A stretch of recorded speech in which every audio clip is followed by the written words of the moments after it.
बिस्मिल्लाहिर्रहमानिर्रहीम। अस्सलाम वालेकुम students. Chapter number 16 alternating current के न्यूमेरिकल प्रॉब्लम सॉल्व कर रहे थे हम। फर्स्ट 5 प्रॉब्लम सॉल्व कर चुके हैं हम।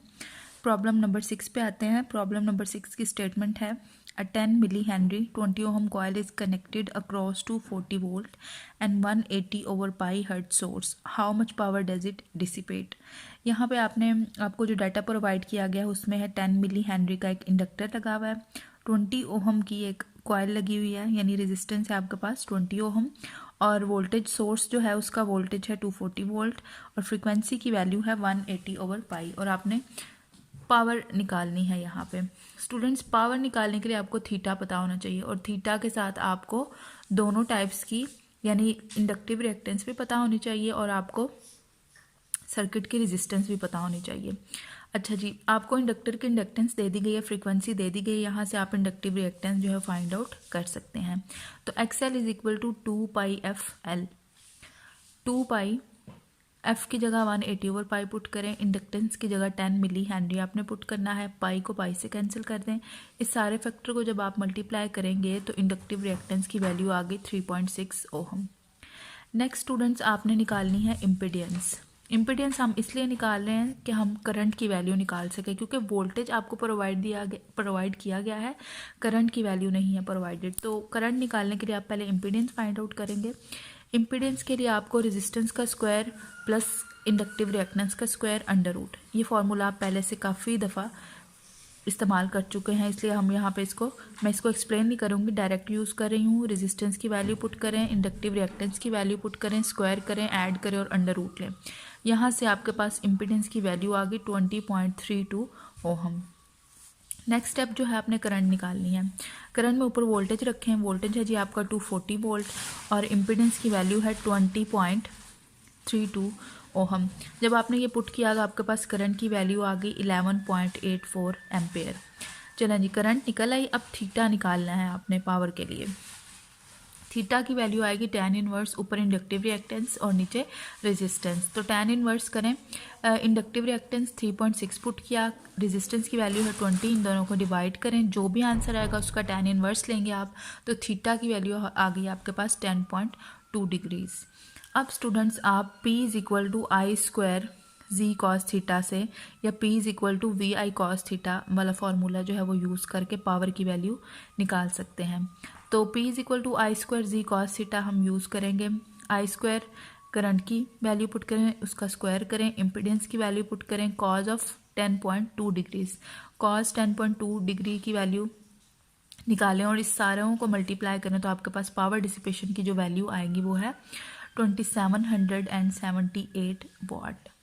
तो ये था आपका प्रॉब्लम नंबर 6, जिसमें आपने पावर डिसिपेशन निकाली। पहले आपने इंडक्टिव रिएक्टेंस निकाली, देन आपने करंट निकाली, देन आपने थीटा निकाला और P is equal to I square ji cos theta का फॉर्मूला यूज़ करके आपने पावर डिसिपेशन फाइंड आउट की। नेक्स्ट है जी problem number 16.7। Find the value of the current flowing through a capacitance 0.5 microfarad when connected to a source of 150 volt at 50 hertz. Students, आपने current की value find out करनी है। I root mean square value. Capacitance की आपको value दी गई है 0.5 microfarad और साथ में आपको वोल्टेज की वैल्यू दी गई है, voltage is equal to 150 volt और साथ में आपको फ्रीक्वेंसी की वैल्यू दी गई है F is equal to 50 hertz. अब आपने स्टूडेंट्स करंट निकालनी है। करंट के लिए आपको वोल्टेज ओवर इम्पीडेंस करना पड़ेगा। वोल्टेज तो आपको प्रोवाइडेड है, इम्पीडेंस नहीं है, तो इम्पीडेंस निकालनी है। अब आपने कैपेसिटिव रिएक्टेंस यानी हम पहले फाइंड आउट करेंगे, क्योंकि इस सर्किट के अंदर कैपेसिटर लगा हुआ है। तो कैपेसिटिव रिएक्टेंस की वैल्यू है 1 ओवर ओमेगा सी। ओमेगा की जगह 2 पाई एफ पुट करते हैं। नेक्स्ट स्टेप में सब फैक्टर्स की वैल्यू पुट करें, 2 पाई की जगह 3.14। फ्रीक्वेंसी की वैल्यू है जी 50 हर्ट्ज, तो 50 पुट करते हैं आप। कैपेसिटेंस की वैल्यू है 0.5 माइक्रोफेरेड, तो आपने 0.5 माइक्रोफेरेड जो है पुट कर देनी है वैल्यू ऑफ कैपेसिटेंस। जब सारी वैल्यूज़ पुट की, इनको मल्टीप्लाई करें, 1 पे डिवाइड करें, तो आपके पास कैपेसिटिव रिएक्टेंस का आंसर आया 6366.2 ओहम। अब आप करंट फाइंड आउट कर सकते हैं। तो आई रूट मीन स्क्वायर यानी करंट की वैल्यू होगी voltage over capacitive reactance. Voltage की वैल्यू है जी आपके पास 150 वोल्ट्स, वो पुट करें। कैपेसिटिव रिएक्टेंस आप कैलकुलेट कर चुके हैं, वो पुट करें, तो आपके पास करंट की वैल्यू आ जाएगी 0.024 एम्पेयर। तो यहाँ से आपने इस तरह से करंट की वैल्यू भी कैलकुलेट कर ली। स्टूडेंट्स नेक्स्ट प्रॉब्लम है आपका 16.8। An alternating source of EMF 12 volt, यानी EMF आपको वोल्टेज कितना दिया गया है 12 volt, and frequency is 50 hertz is applied to a capacitor of capacitance 3 microfarad. Frequency आपको 50 हर्ट्ज दी गई है, कैपेसिटेंस आपको 3 माइक्रोफेरेड प्रोवाइडेड है in series with the register of resistance. अब एक रजिस्टर है जिसकी रेजिस्टेंस भी आपको दे दी गई है जो है 1 किलो ओहम यानी 1000 ohm. Calculate the phase angle, theta आपने फाइंड आउट करना है। तो थीटा फाइंड आउट करने के लिए अगर एक कैपेसिटर और रेजिस्टर जो है दोनों सीरीज में लगे हुए हैं तो थीटा आप इस फॉर्मूला से निकालते हैं। tan इनवर्स ऊपर आप रखते हैं कैपेसिटिव रिएक्टेंस और नीचे आप रखते हैं रेजिस्टेंस। तो कैपेसिटिव रिएक्टेंस की डायरेक्ट वैल्यू आपको प्रोवाइडेड नहीं है, आप कैपेसिटिव रिएक्टेंस की वैल्यू निकालेंगे यानी XC is equal to 1 over omega C वाले फार्मूला से। तो ओमेगा 2 पाई f के इक्वल है 1 ओवर 2 पाई FC। तो 1 ओवर 2 पाई की वैल्यू पुट करें। फ्रीक्वेंसी की वैल्यू है जी 50 हर्ट्ज। सारे प्रॉब्लम्स में फ्रीक्वेंसी की वैल्यू 50 हर्ट्ज दी गई है क्योंकि पाकिस्तान के अंदर जो भी ऑल्टरनेटिंग करंट आती है या ऑल्टरनेटिंग सोर्स है हमारे पास उसकी फ्रीक्वेंसी होती है 50 हर्ट्ज। अच्छा जी, नेक्स्ट आपने पुट करनी है कैपेसिटेंस की वैल्यू 3 माइक्रोफेरेड है, वैल्यू पुट की। कैपेसिटिव रिएक्टेंस आपने कैलकुलेट की 1061 ओहम।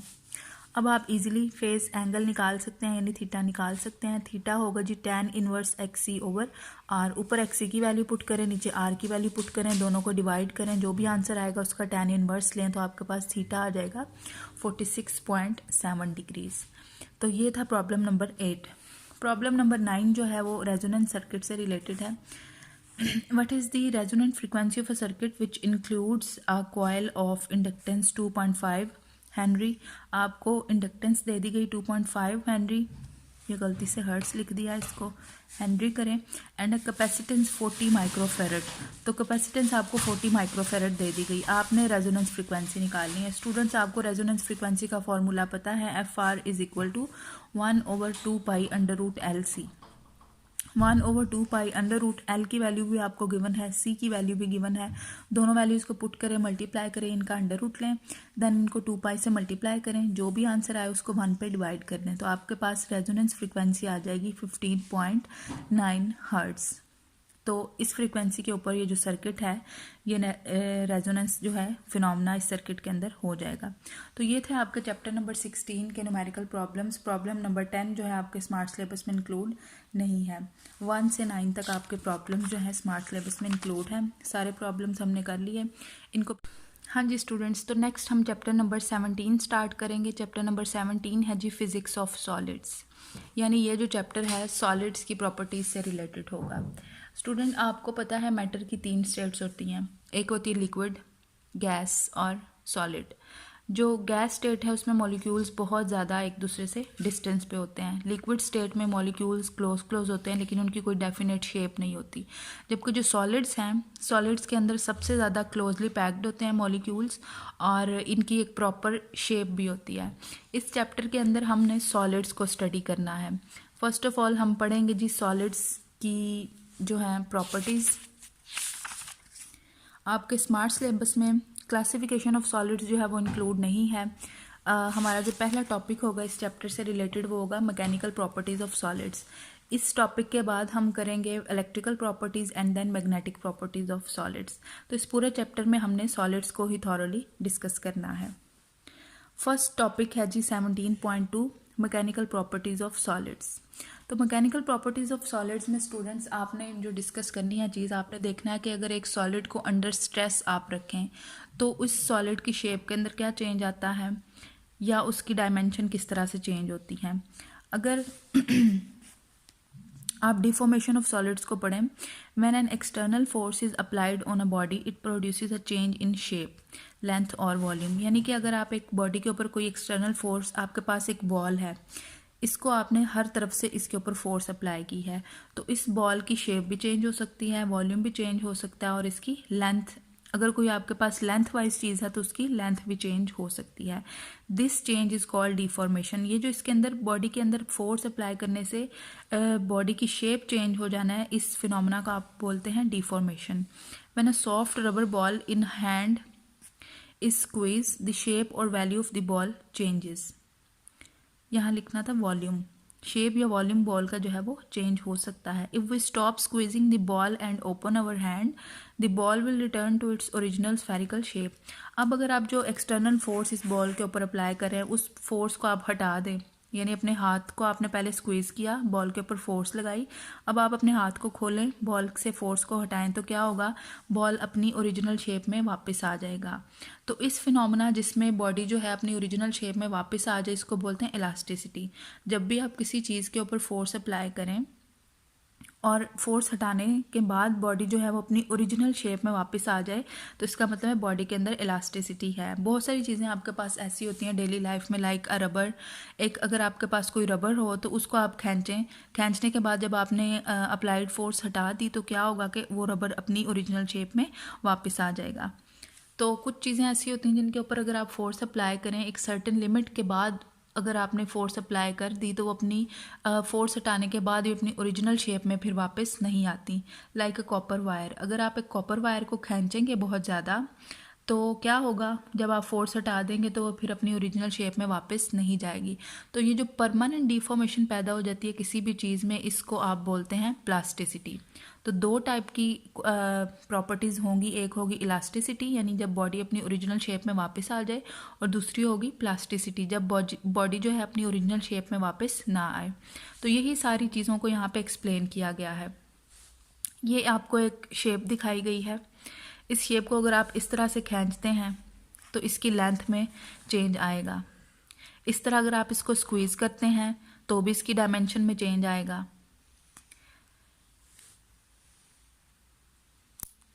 चलें इधर से इसको हम स्टडी भी कर लेते हैं। If a rubber string is hold in hand and force is exerted at its ends, its length increases. This increase in length depends upon the applied force. यानी अगर आपके पास एक रबर स्ट्रिंग है आपके हाथ में, आपने उसको खींचा इसकी एंड्स के अक्रॉस, तो उसकी लेंथ इंक्रीज हो जाएगी। कितनी ज़्यादा इंक्रीज होगी वो डिपेंड करता है कि आपने कितनी फोर्स अप्लाई की। On removing the applied force the string will return to its original shape. This deformation is produced when external force is applied on a body. तो जब आपने एक्सटर्नल फोर्स हटा दी तो अपनी ओरिजिनल शेप में वापस आ जाएगा, क्योंकि रबर स्ट्रिंग है ना, इसके अंदर इलास्टिसिटी बहुत ज़्यादा होगी। In crystalline solids, atoms are usually arranged in certain order. Due to interatomic cohesive forces, these atoms are held about their equilibrium positions. When the external force is applied on such a body, a distortion results because of the displacement of the atoms from their equilibrium position, and the body is said to be in state of stress. Due to this stress, there is a deformation in the body, that is, there is a change in the shape, length or volume of the body. When the external force is removed, the atoms return to their equilibrium position and the body regains its original shape. This regaining of original shape depends that the applied force does not exceed the binding forces. अब ये point जो है ये important है यहाँ पे कि अगर आपके पास कोई एक क्रिस्टलाइन सॉलिड है, क्रिस्टलाइन सॉलिड में हर मॉलिक्यूल जो है अपनी इक्विलिब्रियम पोजीशन के अक्रॉस जो है वो खुद को अलाइन किए हुए होता है। जब आप इसके ऊपर फोर्स अप्लाई करते हैं तो जो मॉलिक्यूल्स हैं वो अपनी पोजीशन से हट जाएंगे। After the removal of the applied force क्या होगा कि बॉडी जो है अगेन अपने इक्विलिब्रियम पोजीशन के बॉडी के मॉलिक्यूल्स जो हैं अगेन इक्विलिब्रियम पोजीशन के क्रॉस सेट हो जाएंगे और वो बॉडी अपनी ओरिजिनल यानी पहले वाली शेप में वापस आ जाएगी। ये प्रोसेस कब होगा, जब आपकी अप्लाइड फोर्स जो है क्रिस्टलाइन सॉलिड की कोहेसिव फोर्स या बाइंडिंग फोर्स से एक्सीड ना करे। अगर उससे एक्सीड कर जाएगी तो फिर बॉडी जो है वो अपनी ओरिजिनल शेप में वापस नहीं आएगी। तो नेक्स्ट जो है इलास्टिसिटी को भी डिफाइन किया गया है। The ability of a body to return its original shape is called elasticity. यानी किसी भी बॉडी की ये एबिलिटी कि अपनी ओरिजिनल शेप में वो वापस आ जाए, क्या कहलाती है प्रॉपर्टी, इलास्टिसिटी।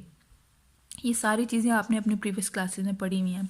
नेक्स्ट जो आपका कॉन्सेप्ट है वो है स्ट्रेस और स्ट्रेन का। ये भी आप लोग पढ़ चुके हैं कि अगर आप किसी बॉडी के ऊपर एक कि किसी बॉडी के एक यूनिट एरिया के ऊपर फोर्स अप्लाई करते हैं तो हम कहते हैं कि हमने इसके ऊपर स्ट्रेस अप्लाई किया है। तो स्ट्रेस को यहाँ से आप इस तरह से डिफ़ाइन करेंगे, it is defined as the force applied on the unit area to produce the change in the dimensions of a solid. यानी कि किसी भी बॉडी के यूनिट एरिया के ऊपर अगर आप कोई फोर्स अप्लाई करते हैं बॉडी की डायमेंशंस में कोई चेंज पैदा करने के लिए, तो आप इसको क्या बोलते हैं, स्ट्रेस। तो ये जो चेंज पैदा होगा बॉडी में, ये लेंथ वाइज भी हो सकता है, वॉल्यूम वाइज भी हो सकता है और शेप वाइज भी हो सकता है। दैट मीन्स कि 3 टाइप के स्ट्रेस जो है वो एग्जिस्ट करेंगे आपके पास। वो 3 टाइप्स भी हम डिस्कस करते हैं। उससे पहले आपने देखना है जी स्ट्रेस का फॉर्मूला क्या होगा। स्ट्रेस का फॉर्मूला होगा फोर्स पर यूनिट एरिया यानी F/A, और स्ट्रेस को आप सिग्मा से रिप्रेजेंट करेंगे। नेक्स्ट है जी स्ट्रेस के यूनिट्स क्या होंगे। स्ट्रेस के यूनिट्स वही होते हैं जो प्रेशर के होते हैं। तो स्ट्रेस के जो यूनिट्स हैं वो है newton per metre square. It is also called pascal. आपको पता है पास्कल जो है ये प्रेशर का यूनिट है। तो चूँकि स्ट्रेस के और प्रेशर के फॉर्मूला जो है सेम है, इसके यूनिट सेम है, इस वजह से ही इसके यूनिट्स को पास्कल के इक्वल भी कहा गया है। अच्छा स्टूडेंट्स, यहाँ पे एक क्वेश्चन अराइज होता है कि स्ट्रेस में और प्रेशर में क्या डिफरेंस है। तो ये क्वेश्चन जो है ये बहुत बार पूछा जाता है इंटरव्यूज़ वगैरह में भी कि किसी भी मतलब स्ट्रेस भी फोर्स पर यूनिट एरिया है और प्रेशर भी फोर्स पर यूनिट एरिया, तो फिर ये 2 क्वांटिटीज़ क्यों हैं, इनको ये एक ही क्वांटिटी होनी चाहिए। तो इसका आंसर ये है, स्ट्रेस एक ऐसी चीज़ है जब आप किसी बॉडी के ऊपर अप्लाई करें, बॉडी के अंदर डिफॉर्मेशन पैदा हो, यानी किसी बॉडी के यूनिट एरिया के ऊपर फोर्स अप्लाई करने से अगर उसके अंदर डिफॉर्मेशन पैदा हो तो उसको आप बोलेंगे स्ट्रेस। और अगर किसी बॉडी के ऊपर किसी बॉडी के यूनिट एरिया पे फोर्स लगाने से बॉडी के अंदर डिफॉर्मेशन पैदा ना हो तो उसको आप बोलेंगे प्रेशर है। तो ये स्ट्रेस और प्रेशर के बीच में डिफरेंस है। अब डिस्कस करेंगे हम स्ट्रेस की टाइप्स। स्ट्रेस की 3 टाइप्स हैं, क्योंकि स्ट्रेस 3 तरह का हो सकता है, या तो लेंथ वाइज स्ट्रेस प्रोड्यूस हो सकता है, वॉल्यूम वाइज प्रोड्यूस हो सकता है और शेप वाइज भी प्रोड्यूस हो सकता है। तो फर्स्ट है जी tensile stress. When a stress changes the length of a body, it is called tensile stress। यानी कि जब किसी भी बॉडी की लेंथ में चेंज पैदा होगा तो उसको आप बोलेंगे टेंसाइल स्ट्रेस अप्लाई हुआ यहाँ पे। नेक्स्ट है volumetric stress. When a stress changes the volume of a body, it is called volume stress और compressional stress। तो जो वॉल्यूम स्ट्रेस, जब आप किसी बॉडी के ऊपर इस तरह फोर्स अप्लाई करें कि बॉडी का वॉल्यूम ही चेंज हो जाए, तो उस टाइप के स्ट्रेस को आप बोलेंगे वॉल्यूम स्ट्रेस, और इसका दूसरा नाम होगा कंप्रेशनल स्ट्रेस। देन है जी shear stress. When stress changes the shape of a body, it is called shear stress. अब किसी बॉडी की शेप भी तो चेंज हो सकती है स्ट्रेस अप्लाई करने से, तो उस टाइप का जो स्ट्रेस क्या है वो कहलाएगा शेयर स्ट्रेस।